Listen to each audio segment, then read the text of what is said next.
won't start the party without us. Over. Copy that. Modern Warfare 3 made a huge splash at this year's E3, showcasing an amazing underwater SEAL mission that ended in a daring, high-stakes bit of submarine sabotage and a full-throttle getaway.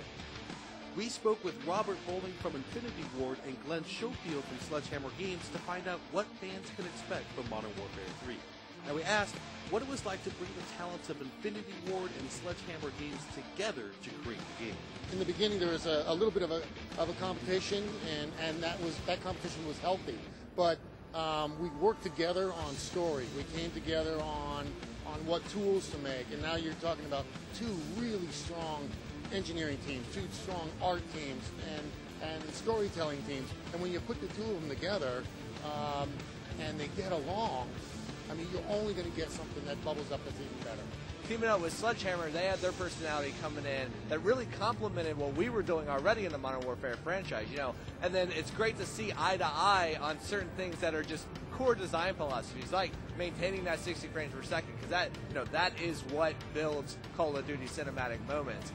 Modern Warfare 3 takes place right after Modern Warfare 2, just a couple hours. I mean, DC is still burning. The eastern seaboard of the United States is, full of a lot of battles. The Russians have moved into New York City, and, we're starting to push them out. But the battle has gone deeper than that. Yeah, I mean, it's going all over the world. I mean, Task Force 141 is either dead or on the run. The mission we showed at the Microsoft press conference actually takes place after the Manhattan mission, Black Tuesday, where you're fighting through the streets of Manhattan trying to get to the harbor. And there, that people have seen that online. We're bringing in dual scope system. The dual scope allows you to, engage guys on a close to medium range with that close object, the EOTech, the red dot, whatever you're going to do, and then flip it to the left D-pad, throw up your ACOG or your magnifying scope, and start engaging those guys further away. The other things that we showed in the New York level was the XM25, which is a grenade launcher, which is just being used right now out in the field. And what it does is it's a grenade launcher, but it lasers a target, say a guy's behind sandbags or something like that, or a car.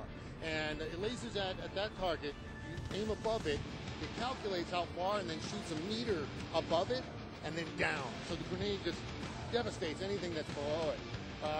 We also showed a 9-banger, which takes place, which is what Delta is using right now instead of a flashbang. Delta is using that because that's what Delta actually uses, where the SAS missions that you might also fight are a little bit different. They're using a little bit traditional weapon. I mean, we're always talking about the new, but what I love to point out is like the stuff that we're bringing back that we know fans love, and not just from Modern Warfare 2, from Call of Duty 4. Like, you'll notice the SAS guys are running with the traditional model of the MP5, which people loved in Call of Duty 4. And I mean, that's the stuff that gets me excited. It's not only focusing on new stuff and that mixes up the gameplay, but really polishing and bringing back the stuff we all love.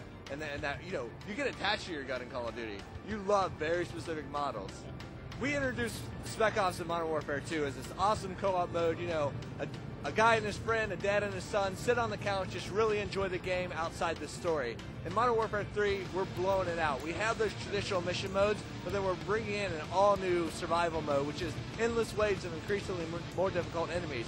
But what's awesome is that we're bringing in all your favorite features from multiplayer, matchmaking, progressive ranking, unlocked. So now Hour 1 of Spec Ops is completely different from Hour 10 because you have new kill streaks to your ability, gear you can do, weapons you can grab, ammo, all this stuff. So it's changing out your style on the fly based on the enemies that are coming at you. Because we'll have, juggernauts that have different weaknesses that force you to change up your style. Helicopters coming in.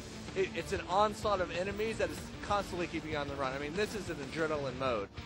We'd like to thank Robert and Glenn for taking the time to talk to us, and thank you for watching Inside Xbox.